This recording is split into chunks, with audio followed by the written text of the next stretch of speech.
Hey guys, it's Timmy, and this is Pro Wrestling Unlimited as we are here on the 4th of October 2019 to talk about everything that went down tonight on Smackdown Live. Tonight was the Smackdown Live debut on Fox, and it was interesting going into this show. I got a lot of people asking me, I don't have Fox Sports 1. I don't have Fox Sports 2. I don't get the Fox Sports channels. How do I watch this show? How do I watch? You don't need Fox Sports 1. You don't need Fox Sports 2. You just need Fox. All you need is an antenna to watch SmackDown. Now, myself, I used the Fox Sports Go app. Now, the reason I use the Fox Sports Go app is because I live in California. I live on the West Coast. If I would have waited and watched the show live here, the show hasn't even started yet here. The kickoff show doesn't even start for another 13 minutes here. So I used, which is a great thing that they're doing, I used the Fox Sports Go app. With Comcast, I've got a little deal with Comcast where they give me my local channels and cloud DVR for $10. And that's perfect because with local channels, I get Fox. So I was able to log in with my Comcast Xfinity login, and bada boom, I got it. I really like that they're doing that if you live in the West Coast on the Pacific time zone, or you live in a Mountain Standard time zone like Arizona and whatnot, you can still use that Fox Sports Go app to watch it live while it's airing everywhere else. So, yes, you can watch it on your TV on the East Coast, Central Time. But I think NBC needs to adopt this as well. I think NBC needs to do this with their NBC Sports app for Monday Night Raw. Now, for Monday Night Raw, I can still watch that at 5 and not have to wait till 8 because I can log in to my brother's Dish Network account, use the Dish Anywhere app, and then with Dish Network, they get the East Coast feed. They don't get a West Coast feed, so that's how I can still watch SmackDown or Monday Night Raw live. Same with AEW on TNT and NXT on USA, because TNT and USA with Dish Network give you the East Coast feed. You're going to get to watch those live. So I do like that fact, but I do also think that for some people that don't get the East Coast feeds of TNT, USA Network, and whatnot, put them on your app. TNT, put Dynamite live on Bleacher Report. USA, put Raw and NXT live on the NBC Sports app. They've got the options to do it. Fox has done it. They've shown us that it works. And yes, El Diego, you and I saw a couple others say, yes, Dish did get rid of Fox. Now, I can still, with Dish Network, like I said, I can log into my brother's Dish Network and watch my local Fox. I'm gonna try it right here, live, just to double check. Yes, I could still log in and watch my local Fox with Dish Network. But the thing is, Fox will not allow somebody with a Dish Network login to log into their app. Fox and Dish Network are at odds right now. Dish doesn't want to pay Fox as much as Fox wants. And this has been going on for a long time. DirecTV and AT&T are feuding with Fox right now, wanting more money. They may drop. They just did it with NBC. They may drop it. It's not even Fox per se, actually. It's the actual companies that own the local network. Because like here, Sinclair Broadcasting, which actually owns Ring of Honor, owns our Fox network, which also owns the CW network here. And so both of those networks are in danger of being dropped by AT&T, Dish Network, and DirecTV. So enough of that. I just wanted to put that out there that I think that was a great thing that Fox did do to allow people that don't get a live feed on their TV to still watch live through their app. But let's see who's here with us in the live chat to talk about tonight's SmackDown. Kelly Kellogg says Edge is cleared to return. Did you see Edge's tweet, though? Edge said, I'm not, and I'm not. We also got Rio McLovin. We got Joe Decker. GLNT, Two Sweet Gameplays, Jake Dawson, Melvin Benton, Nelson, Jason Dalton, Nicholas Altamore, Kristen McNutt. If you see people in the live chat like Kristen McNutt, like Nicholas Altamore, like Jason Dalton, you say, why are their names green? Why do they have a little PWU badge next to their name? That is because they have become members to the PWUnlimited YouTube channel. As a member of the PWUnlimited YouTube channel, not only do you get your name scrolled across the bottom of every weekly show review, Raw, SmackDown, TNT, and NXT, Dynamite and NXT, you also get early access to certain content, just like you will next week when we put out our new list video. And also, I'm working on another history video that, yes, members will get early as well. If you want to become a member of the PWUnlimited YouTube channel, all you got to do is go down there where it says subscribe and hit that button that says join. Like you see in the chat right now, Benjamin A., Nicholas Altamore, Jason Dalton. They're using also the member-exclusive PWUnlimited emojis. So with that, go over there, become a subscriber, become a member. Cool things will happen. Cool things will be coming your way. And now, it's time to talk about Smackdown. So Smackdown actually started 30 minutes early because they did a kickoff show. Now, I don't know if this kickoff show is going to happen every week. I doubt it. I highly, highly doubt it. But I liked it. And you can tell that this kickoff show was totally done by Fox. Booker T and Renee Young plus everybody else on the kickoff show were using Fox Sports microphones. You can tell that it was shot by the Fox Sports people. As someone who watches a lot of Fox Sports content, I can tell when something is shot by like Fox Sports or by WWE or by NBC Sports. I can tell the difference. And this was shot by Fox. So it started off with, I can't remember, Carissa Thompson, I think her name is, outside the Staples Center on the quote-unquote blue carpet. Well, actually, first, we got a video package of Becky Lynch and Michael Strahan. Strahan was giving Becky a tour of the Fox studio. They had a lot of cool, funny things there. Like there was a guy cleaning up some glass. He said, Becky, can you talk to Stone Cold and tell him next time just to open the door instead of break down the glass? Or we saw Braun Strowman working out with the Fox Sports robot.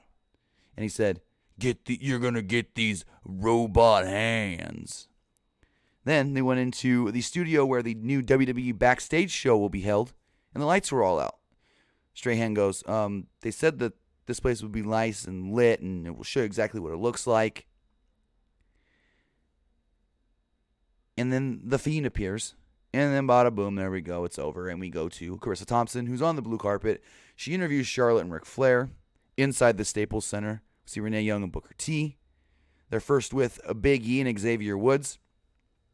And they use Big E and Xavier Woods to help unveil the new set for SmackDown. And Big E did his whole WWE Universe. And that man's voice carries so loud that through the TV, you can hear that he was so loud, he was echoing. So they unveiled the new stage, which looks great. I love the entranceway with like the semicircles on the side, kind of like an homage to the original SmackDown set. They had Seth Rollins there at the kickoff booth or table, whatever you want to call it. And that was basically the grunt of it. It was a half hour. Showed a bunch of wrestlers showing up to the event, all nice and dressed. And the show kicked off with Vince McMahon and Stephanie coming out. They walk out on the ramp. Fans gave Vince a very big pop for his entrance theme. They did the whole no chance in hell. And so they were just like, welcome to SmackDown on Fox. We're glad that you're here. And then they played the new entrance, which showed a number of Raw superstars in the new SmackDown entrance video, which was very weird. Then we got Becky was in the SmackDown entrance video. Seth, Miz, Braun, just to name a few. And so after the opening video plays, out would come Becky Lynch. So you think, okay, here comes Becky. Women's tag team match is going to open the show. Becky gets on the mic. She thanks everybody for being there. Says SmackDown's really where she got to cut her teeth in the WWE when she first started to grow on the main roster. She said that's where she first became a champion. That's where the fans really first began to love her. And out would come King Corbin. King Corbin would come down to the ring. Lynch threatened him before he got into the ring. Corbin said he feels like he should be the first person to start off SmackDown here on Fox, and all of a sudden The Rock's music would hit. Staples Center erupts. Goes bananas. The place goes nuts. Rock makes his way down to the ring. Becky standing in the ring, unnerved. Rock's at the top of the ramp, soaking it all in, pulls off his jacket, walks down to the ring. Fans just going nuts with Rocky chants, Rocky, Rocky, Rocky. You're just going crazy. Rock came down to the ring. You know that he once told a jabroni that he was going to lay the Smackdown on him. Well, call back to Chris Jericho. He said then that became a show. Rock did his classic catchphrase. Finally, The Rock has come back. And then we get the king of the pause and the stare and the pause and the stare. And then he finally says, home.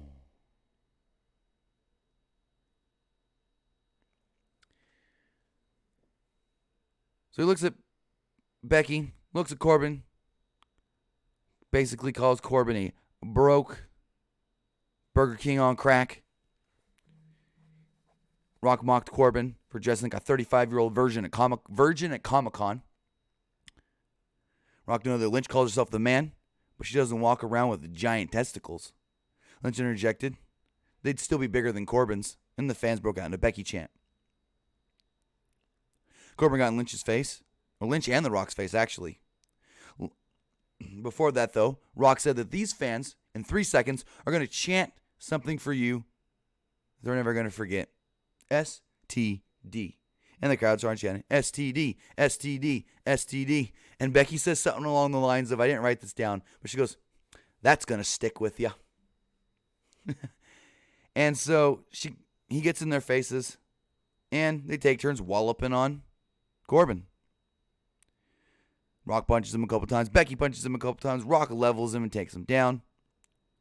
Becky gives him a leg drop. Rock gives him a people's elbow. Rock bottom. Huge pop. Fans go nuts, chanting for Rocky. And then Michael Cole and Corey Graves take over on commentary and say that after the commercial break, we will be getting Becky Lynch and Charlotte Flair against Bayley and Sasha Banks. And I was like, that was it with The Rock? I get people liked it, but I didn't. I felt like you shouldn't have done that with your King of the Ring winner. I get a lot of people like, oh, he got a rub from The Rock. No, he didn't get a rub from The Rock. He got made to look like a total dweeb, geek, nerd by The Rock and Becky Lynch. Your King of the Ring winner should be protected. I said on Twitter, what a way to... I'm not going to read the tweet exactly, but I said something along the lines of, what a way to kill your King of the Ring winner mere weeks after he won the tournament, which was a tournament that many people, including myself, liked because almost every match in the tournament was really, really good.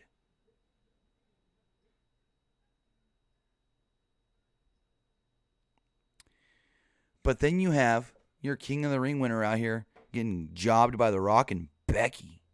Ugh. God damn. I mean, again, people were trying to be like, you know, no, I liked it. He didn't get jobbed out. He got a rub from The Rock. No, he didn't. Because now, how long do you think we're going to have to hear every time Corbin comes out to the ring, STD, STD, STD? That's going to last a while, most likely.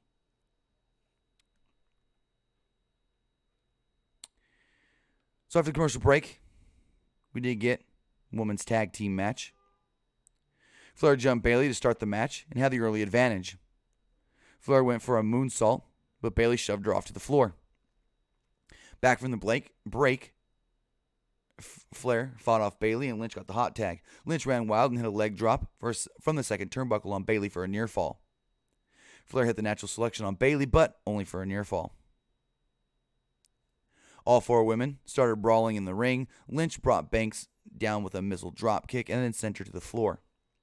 Flair then hit a massive moonsault off the top to the floor and locked on the figure eight to win, defeating Bayley. With Charlotte pinning Bayley, they didn't say this, but they kind of hinted that Charlotte should be in line for a SmackDown Live Women's Championship match against Bayley. And Bayley has no opponent Sunday, as many don't have an opponent Sunday, for Hell in a Cell.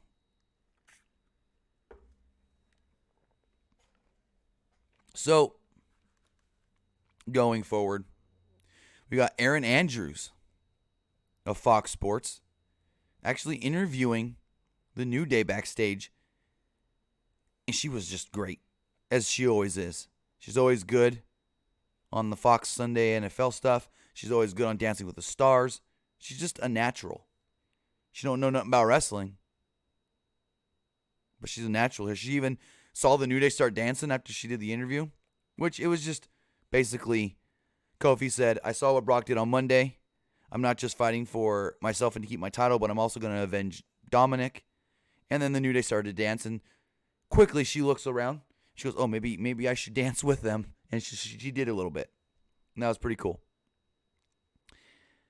Then shows some celebrities in the front row. Shows Tyson Fury. Show Kurt Angle and Mick Foley. Funny thing is, someone that was there that I know told me, hey, Angle actually got his full entrance during the break and they did the You Suck for him. So it's like they really had him do his entrance, put him in the front row, and then that was it. Okay. But with that, we did get Seth Rollins. Well, supposed to get Seth Rollins versus Shinsuke Nakamura. So Seth comes down to the ring for this match, and he's immediately interrupted by a Firefly Funhouse. Firefly Funhouse plays, then we get, introduced to everybody. Mercy, Ramblin' Rabbit dressed as Seth Rollins, saying Seth is his favorite wrestler. And then Bray goes, well, if you're dressed as Seth Rollins, how about we not talk about what's going to happen on Sunday? Let's show him what's going to happen on Sunday. And so they get like a red cage. They put Ramblin' Rabbit in there. He says, I'm playing the part of him. My mind just went blank. The Buzzard. Mercy the Buzzard. He basically rips off the head of Ramblin' Rabbit. Kills Ramblin' Rabbit for the millionth time. And so it ends. And Seth's just like, not this again. And now comes Nakamura and Sami Zayn. So the match starts, and Nakamura immediately goes for an armbar, tries to get the quick victory. Rollins fought out of it and gained the advantage. Suddenly, the lights went out. As the lights kind of come back on, Seth's at the top of the ramp all of a sudden, and Nakamura's in the ring. Seth's looking around. Nakamura looks around for a second. Nakamura looks a little perturbed, like, I gotta be involved in this shit. And then all of a sudden, you hear the crowd go nuts. Michael Cole starts yelling, Seth, behind you. And there's the Fiend. He once again, for the second time this week, applies the mandible claw on Seth Rollins. He then threw him off the stage. And that's your build for Sunday. Well, it's weird. The Fiend got to look good against Seth twice in 1 week. That's a fearful thing. Because in WWE, if you look good against your challenger before a big pay-per-view match, you're probably losing. Now, it's the Fiend, so they could be thinking differently here, but you're probably losing. So next up, at the top of the second hour, we did get a ladder match. It was Kevin Owens versus Shane McMahon. Loser is fired. Career versus career. This match is okay. Seemed a little rushed, like could have went longer.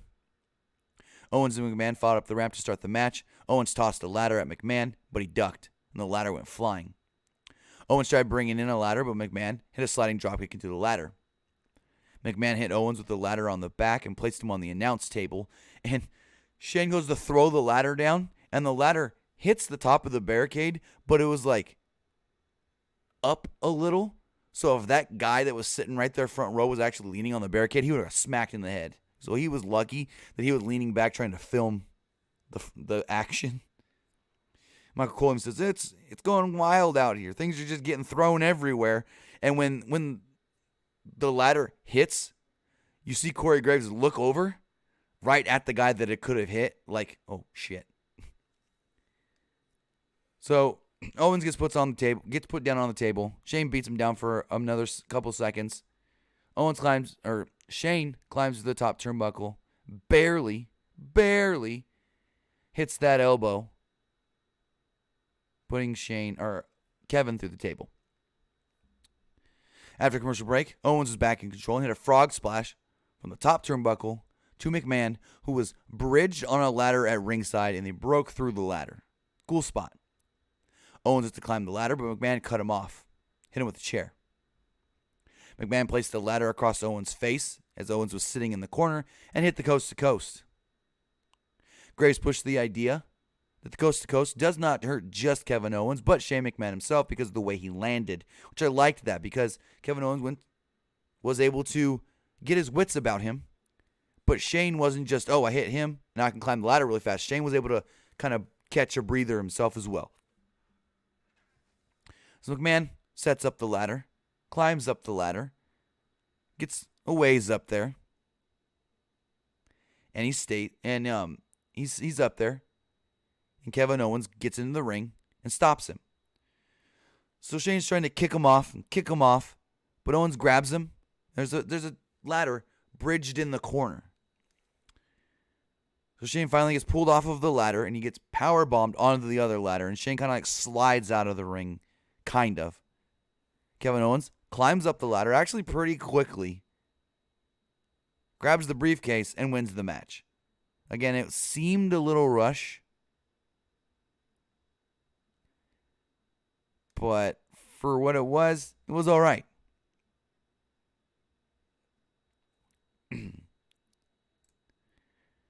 So, after the match, Kevin Owens grabbed the microphone, looks at Shane McMahon and tells him, "You're fired." And then hits him with a stunner. Drops the briefcase on him and walks off. I thought something else may have happened. Like Shane tried to say, no, I'm not, or try to dispute it or something. But no. That was it. Now, Nicholas Altamore in the chat says SmackDown needs 3 hours. No, and it can't. The only way SmackDown can be 3 hours is if the third hour is either on the WWE Network or if it's on Fox Sports 1. Because Fox Broadcasting Network airs their local news at 10 p.m. on the dot. Like, there can't even be a 1-minute overrun for SmackDown. Now, I know what you say. Well, if there's football gets to go late. Football gets to go extra. True. But that's not what SmackDown was signed up for. They wanted 2 hours, 8 to 10, or 5 to 7, depending on where you're watching. And that's it. They want their news Friday nights at 10 p.m. So no, SmackDown is not going to a third hour. It would be dumb anyways. The third hour has killed Monday Night Raw's ratings. Raw was doing so much better in the ratings when it was only 2 hours. That third hour just dies many, many weeks. So backstage, Kayla Braxton, who had been waiting this whole show out of front of Brock Lesnar's office or dressing room, was now finally able to interview Paul Heyman. They recapped Brock Lesnar attacking Rey Mysterio and his son Dominic from Monday. Heyman said, "It's not a prediction, it's a spoiler tonight. Brock Lesnar will be named the new WWE Champion." Kristen, I did, and I will address that after the review. So then, when the match started, I thought this was stupid. Like, why do we need this dumb filler match? But then it made sense why we did this in the end. It still wasn't needed. It was an 8-man tag team match. Braun Strowman, The Miz, and Heavy Machinery taking on United States Champion AJ Styles, Randy Orton, and the Raw Tag Team Champions Dolph Ziggler and Robert Roode. Ziggler had an early advantage, but Miz hit him with a DDT and tagged in Strowman. Strowman scored a near fall, but Roode broke it up. Everyone came in and hit their big move, and then they all fell at ringside. So Braun does his run around the ring and hits everybody.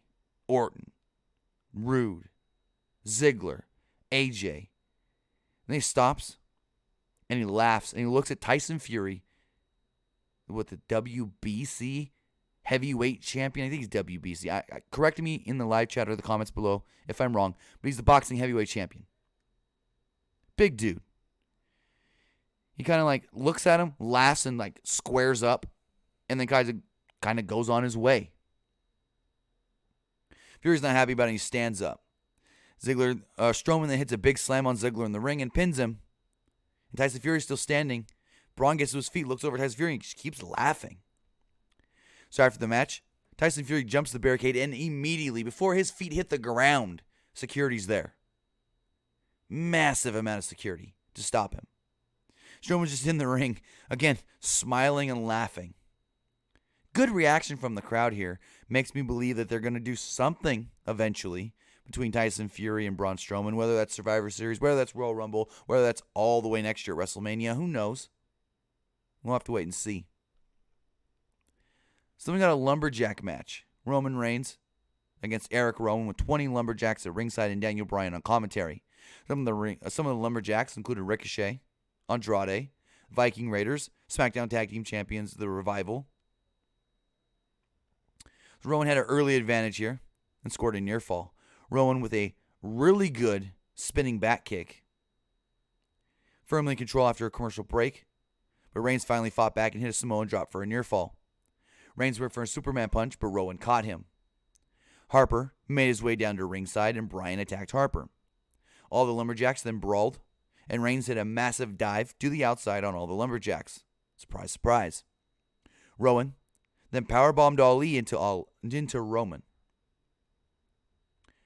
Reigns fought back and had the match won when Harper broke up the pin.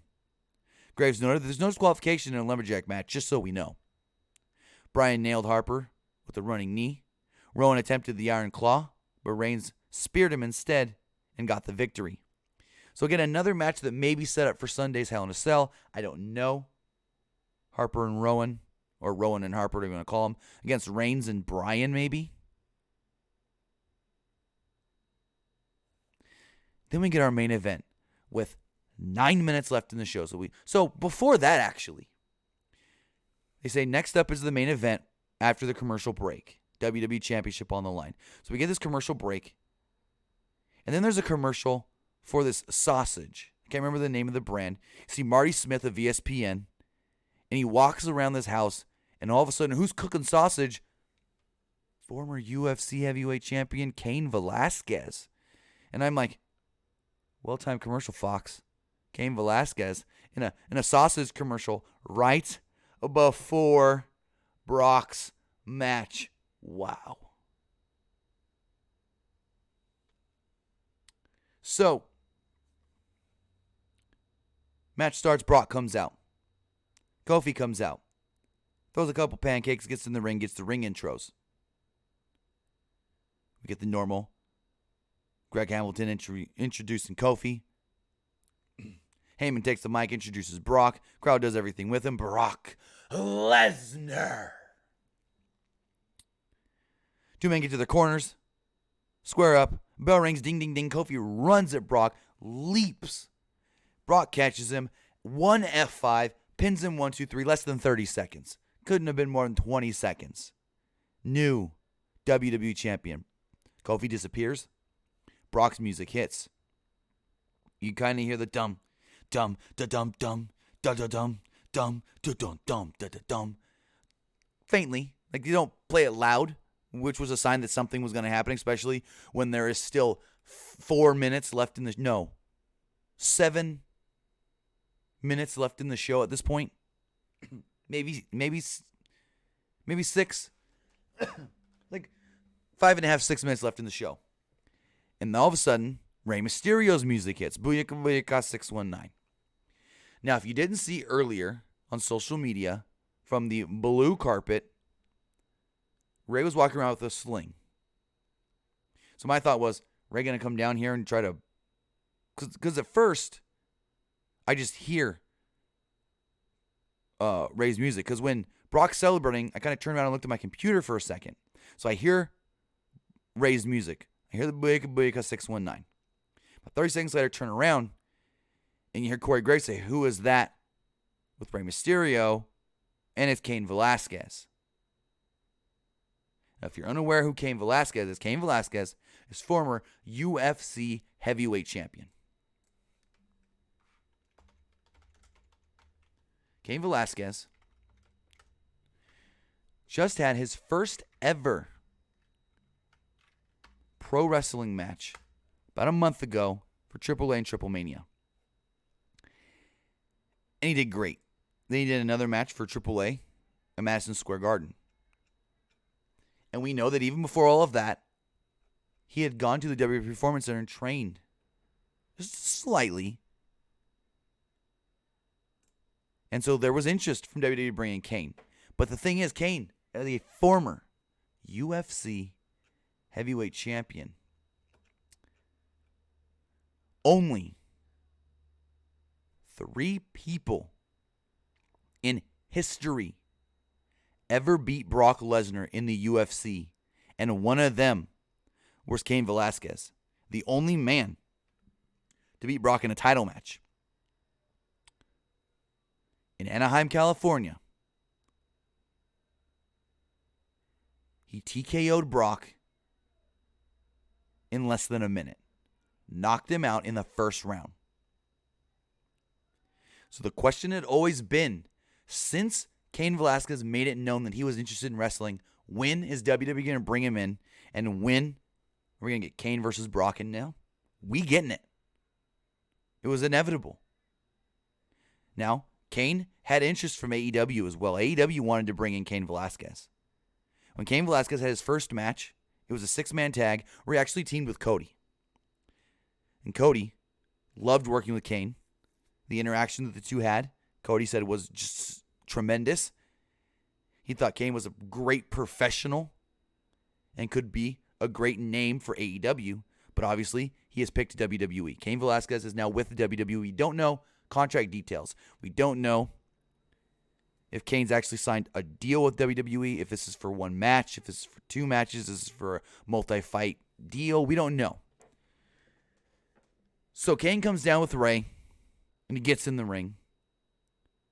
Brock looks right at him, and you hear Corey Graves. I've never seen the Beast look scared, but Brock looks intimidated.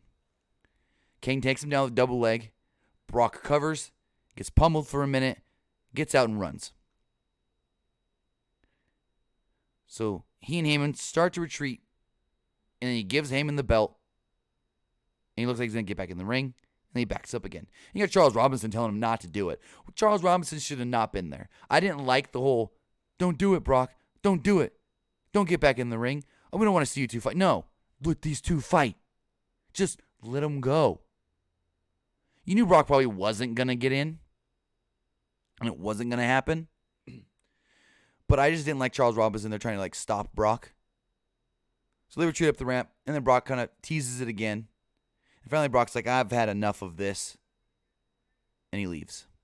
The show goes off the air with Brock at the top of the ramp with the belt. Cain in the ring with Rey. And I really enjoyed it. I thought that was great. They didn't give us too much. They gave us just enough to want more. Again, there's a built-in story here, as Cain Velasquez was the only man to defeat Brock Lesnar in a title fight in the UFC, in MMA. The only other men to beat Brock Lesnar were Frank Mir in his first UFC fight when Brock accidentally got caught. He got caught and he got submitted. Okay, whoop-de-doo. The other man to beat Brock Lesnar was Alistair Overeem. And you can say, oh, well, Brock was sick when he took the fight. He was still being diagnosed with his diverticulitis, da-da-da-da-da. You can kind of say the same thing in the Cain fight, but either way, built-in story here. From everything I've heard, Kane is just great in the ring. He's taken to it like a sponge, just like Ronda did, just like Matt Riddle did, just like Kurt Angle did. And this stuff should be great. Now, I want to hear from you guys. What did you guys think of tonight's SmackDown? Got a little bit of time here. We can take a couple of calls. If you guys do want to call in, you can do so at 559-475-8473. Again, the number is 559-475-8473. If you do want to call in and give us your thoughts on tonight's SmackDown Live, whether that was Kevin Owens defeating Shane McMahon, whether that was your thoughts on possible Tyson Fury versus Braun Strowman match, Cain Velasquez versus Brock Lesnar, Brock Lesnar beating Kofi Kingston in under 20 seconds to become a 5-time WWE champion. Got a call right here. Let's take this one. Actually, before that, super chat from Kristen McNutt. Says, Tim, how's Hell in the Cell pay-per-view? Going to be 4 hours. A 4-hour show. We've only got about 3 or 4 matches. I think over the next 2 days, they're just going to start cranking out match announcements. Even if they don't make sense. But let's take this call.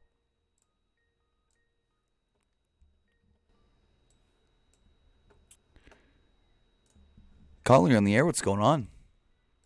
Hey, Tim, what's going on? Not much. How's it going? Pretty good. You feeling better back from the hospital and everything? So much better. Thanks for asking. Yeah, no problem, man. It's good to have you back. I've been missing my podcast. But, hey, I want to say tonight's show was decent. I thought that the ladder match was just kind of too many high spots all at once. It felt a little rushed. Not bad. Not a bad match, but you've seen Owens and Shane do better before. Yeah, that's true. So and so that leads me to believe that Shane is gonna either weasel his way back into his position in the company, or he's gonna take some time off. That's kind of my thinking, but yeah, I would agree. I think eventually we'll see Shane back. It's not going to be a forever gone thing. Yeah, for sure. And then I really didn't like the 8-man tag. I thought that was very pointless, especially to have people like Orton and Styles in there. Exactly. And it's like go ahead. My one thing with that, I saw someone tweet this online. They said for somebody tuning in for the first time, they would not know that Orton is a legend and AJ is one of the best in the world just by seeing them in this random 8-man tag. Exactly. I did not like it. I really did not like that. And then, heck, you could almost say the same about Rude and Ziggler, the Raw Tag Team Champions that haven't been used at all, which really those belts don't mean much. But still, it's still the principle of it, I guess. And then that last segment was, I'm not a fan of Lesnar, but I laughed my ass off when he won in like 6 seconds. I totally laughed. And then Cain Velasquez came out. See, I did not know that he was like a pro wrestler. I only know him from the UFC, when I watched it when I was a kid. Yeah. So I did not know that, but I could see one of their matches being like kind of like a Goldberg match with Brock. Fast-paced, high, fun 5-minute match. And especially if you said that he's good in the ring, I'm going to go check out that 6-man tag you're talking about tomorrow. Go check out. It was from Triple Mania. It was a 6-man tag team match. Cain Velasquez, you see how big this guy is. He was wearing big. He was wearing a mask when he did the match because he wanted to pay homage to Lucha Libre. But this man was in there. He did a running Hurricane Rana. Man. Yeah. That's pretty impressive for how big he is. Yeah. But yeah, that's all I wanted to say. And one final thing: what the hell is going on with Hell in a Cell, man? 3 matches announced. That's terrible. They wasted too much time setting up this SmackDown show, and so like I said to Kristen's comment, I think over the next 24 hours, we're just gonna get a bunch of random. Hey, we're getting this match and this match and this match, even if it doesn't make sense. Yep, I could honestly see one built-in match that sort of makes sense a little is a Charlotte Bayley, right? Because since Charlotte got the natural selection on Sasha and then pinned Bayley tonight, so it kind of makes sense for Charlotte to quote unquote be. Then I could see like Cedric Alexander challenging Styles for like the 100th time. He lost. I hope not, since they just did that match back on Monday, but I could see it. I could see it too. And then I could see like a weird Raw tag match with like I don't know, Ziggler and Rubens like the OC or something like that. But I mean, the matches that we have right now is pretty good, pretty stacked. We just don't have enough to fill the card. But Exactly. yeah. But anyway, Tim, I'm glad you're feeling better. Thanks for taking my call, and you have a great weekend. I'll see you on Sunday. All right, thanks for the call. Have a great night. All right, let's take a couple more calls here. Just going to jump right into it. Calling on the air, what's going on? Hey, Tim. How's it going? Good. I got a couple questions. Go for it. So who do you think is going to run SmackDown now? Well, see, I saw a bunch of people asking that in the chat. Why do you need someone to run it? Who's been running Raw? Nobody. So why do you need someone to run SmackDown? Do you think it's just going to be like Bischoff and Heyman, kind of? I don't know, and I hope it's not Bischoff and Heyman as on-screen characters because we don't need them. We need somebody to represent for the draft, but I don't know who that's going to be. I honestly haven't heard anything. I saw that Paige was on the Carpet Show. Do you think maybe she can come back? Maybe, but I don't know. Again, we'll have to wait and see. I don't even know if they know yet. All right. And with that new SmackDown intro, do you think those people are going to be like part of the draft on SmackDown, like moved from Raw to SmackDown that they're showing in the intro? I think it's a very good possibility. They wouldn't have put them in the intro just to change them a couple weeks later. I mean, it's not too hard, but you had to have them go out. Because I know Fox brought a lot of wrestlers out to their studio I think it was in L.A., and they did a big photo shoot where some of the shots we did see in that intro were shot there. All right, because I was wondering, too, I think it would kind of make sense if they showed the people from Raw if they moved it to SmackDown. Right, and we did see a couple of SmackDown people in the Raw video, but that one's an easy fix because that's just all action footage that you can switch in and out and resave real fast. And with that whole Rusev thing, is that like real stuff or is that just a storyline? Complete storyline. Real problems. Complete storyline. Okay, that's what I thought too. Okay. And is Bobby going back to the face now, or is he still kind of a heel role? Your guess is as good as mine. I would assume heel with Rusev the babyface. All right. Well, thanks, Tim. So I guess I'll talk to you later. All right. Thanks for the call and have a great night. Bye. All right. With that, if anybody else want to call in, take one final call. You can do so at 559-475-8473. Again, the number is 559-475-8473. If you do want to call in, give me your thoughts on tonight's SmackDown. Take one final call here. Let's look at the chat really fast. Let's take this last call. Nope. I was about to take it and it dropped off. Let's try again. Caller, you're on the air. What's going on? Hey, Tim. How you doing, big man? This is JD. How's it going? I'm doing good myself. Hey, man. Hey, it's great to hear you're back. You know, we all missed you. We all appreciate what you do. We all want to give our loves to you, brother. Thank you. I appreciate that. Hey, man. What did you think of the show tonight? What would you rate the show tonight? Like I said, I liked the show. If I had to give it a rating, which I didn't say I'm rating, if I had to give it a rating, I think I would give it. I want to say an 8. I almost think 7.5, but I could justify an 8. Yeah, I was stuck at 8 for a little while until they did that 4-man. I thought that was just useless. I did not understand that. That was bad booking in that part. I think they were just how do I say this? Being lazy. You're talking about the tag, the 6-man tag, or the 8-man tag? Man. Yeah. the 8-man tag. I thought that was a really bad timing, bad spot, because the first couple matches that they had were awesome. They were phenomenal. Good action, good pace, and then they jump into this, which they've done this over and over and over and over. I figured that, considering, they're starting something new on Fox, that they wouldn't bring something like this back, especially on the first show. Right. I mean, I kind of understand why they did it, is to get all those faces out there. I understand that, but I thought that was lazy as you know what. Exactly. We had a discussion about a couple months ago about Cain Velasquez. And me and a buddy were chit-chatting the other day about it, and me and you kind of chit-chatted about it, and, you brought it up that he was at the Performance Center, and my first reaction was, oh, shit. And after I got off the phone with you, it popped right in my head. It makes perfect sense for Velasquez to go to WWE because, like you said, he is one of 3 people that have beaten Brock Lesnar in the UFC. It made perfect sense.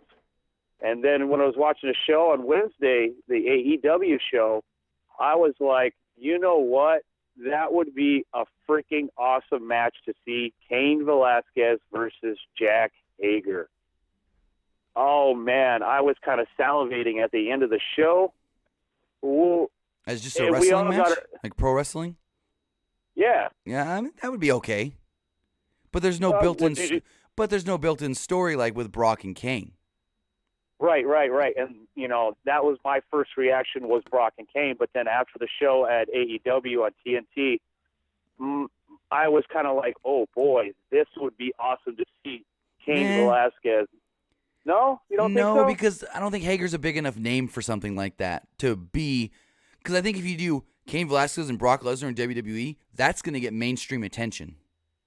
I don't think Cain Velasquez and Jake Hager, a guy that's only had 2 fights in Bellator against the guys that they handpicked that they knew he can beat. Oh, I like. Okay, I like how you said that. You're kind of putting him down. And have you seen the guys that he beat? Yeah, I saw that first match. I was like, oh, come on, man. I was like, my 21-year-old son that does MMA, he could beat his ass. To be honest, Bellator did the same thing with Lashley. They handpicked fights that they knew he could beat. Even though but nothing against Lashley though, because he's a good MMA fighter. Right.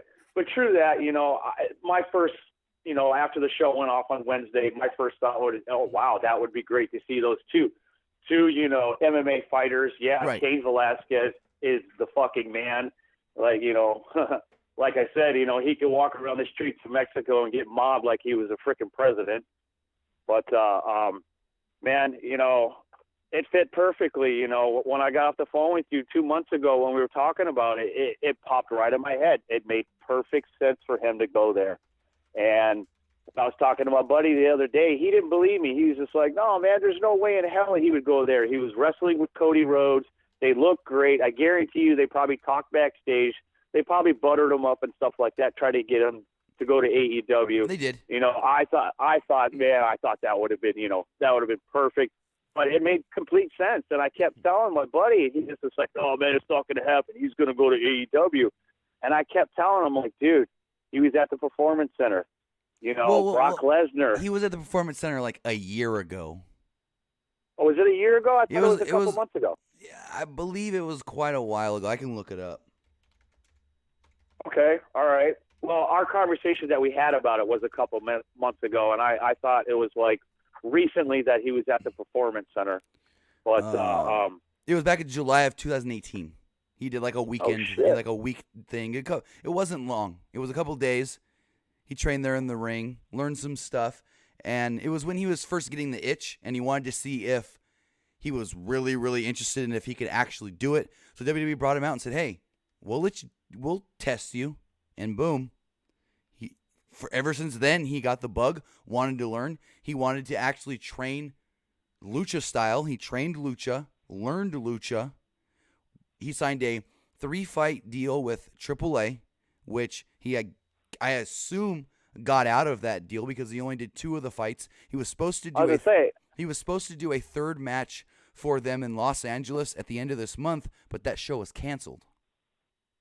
Yeah, because I only saw 2 matches. Yeah.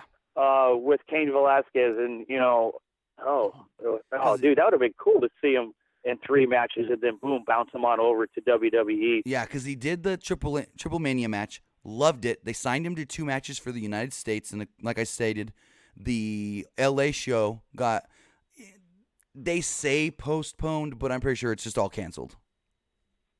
Huh. Interesting. And but yeah, it was funny. Go for it. I would say, that was funny. Me trying to convince my buddy and setting them all up, and I laid it all out for him. I booked it all out for him. I told him what was going to happen because after Rey Mysterio got destroyed, I'm like, all right, it would be perfect for Rey to come on out with Cain Velasquez, and Velasquez would basically be his big man, his man that's basically like his bodyguard. I wouldn't say bodyguard, but like Drew McIntyre was with Dolph Ziggler. Right. Basically his muscle. Gotcha. Yeah, that would make a little sense. That's a better way. That's a better way to put it. Definitely a better way. And I feel really bad for Kofi Kingston. They really jobbed him out tonight. I mean, yeah. At least they could have given him at least a couple offensive moves. Maybe let it go for like a minute, not just one F5 and just dump him. Oh, man. I would have, like when he first picked him up, I thought, oh, Kofi's going to fall off, catch his wits about him, and then Brock will grab him again. But also, I did not expect the pin after one F5. No shit, man. They just jobbed the hell out of him.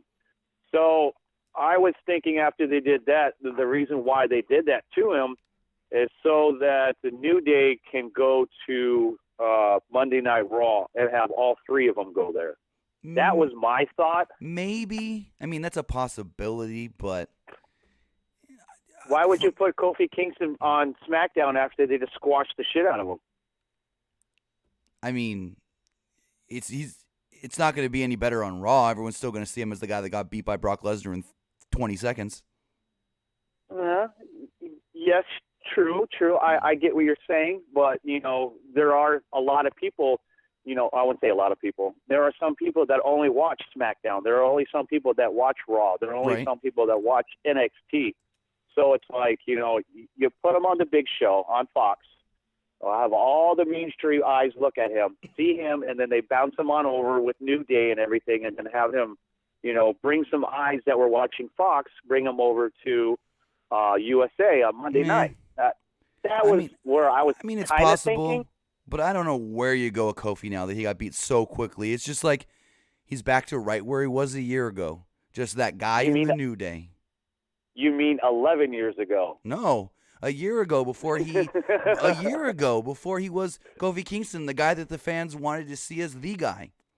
I mean, last year he was just another tag team member of the New Day, and now that he got jobbed out to Brock, I feel he's just another tag team member of the New Day. Yeah, but what I'm saying is now he looks like the guy from 11 years ago where he's nothing again. That's where I was going with that when I said 11 years. Gotcha, but yeah, gotcha. I understand what you're saying with one. Okay, here's the question. Where do they go with Kofi now? Your guess is as good as mine because I have absolutely no idea. Like, man, unless he's going to NXT, I don't know, and I doubt that. Would the New Day go to NXT with? I mean, no. How is this going to work? Are they going to break them up now? I don't think so. I hope not. You got to rehash him somehow, and he's not beating Brock to get that title back because we all know now that even if he tries to challenge Brock, one F5 and you're done. At least Seth took like 4 and still won. So so now Kofi doesn't even look like a challenge for Seth. Kofi doesn't even look like a challenge to R-Truth after that. Sorry to say. But I don't know about that. But Wait. I want to say, go for it. Tim, I want to say it is great to hear you're back, and, we all love you. We all missed you. Tim, I hope you have a wonderful evening, and I will be talking to you on Sunday, hopefully. All right. Well, thanks for the call, All and right. have a great night. You too. JD out. All right. So with that, I want to say thank you to everybody who did join us here live to talk about Smackdown, their debut on Fox. Pretty decent show. Pretty good show. I thought the show overall was solid. I liked it. I thought things were good. A couple things like the six-man tag wasn't really needed. The ladder match was a little rushed, but still okay. And again, I want to say thank you to everybody who did join me here live and everybody who listened later right here on YouTube or on podcast services all around the world like iTunes, SoundCloud, Stitcher, iHeartRadio, Google Play Music, Spotify, and so much more. We'll be live again following Hell in a Cell this coming Sunday from Sacramento, California. Keep it locked right here on Pro Wrestling Unlimited. Again, I'll see you Sunday. Good night, guys.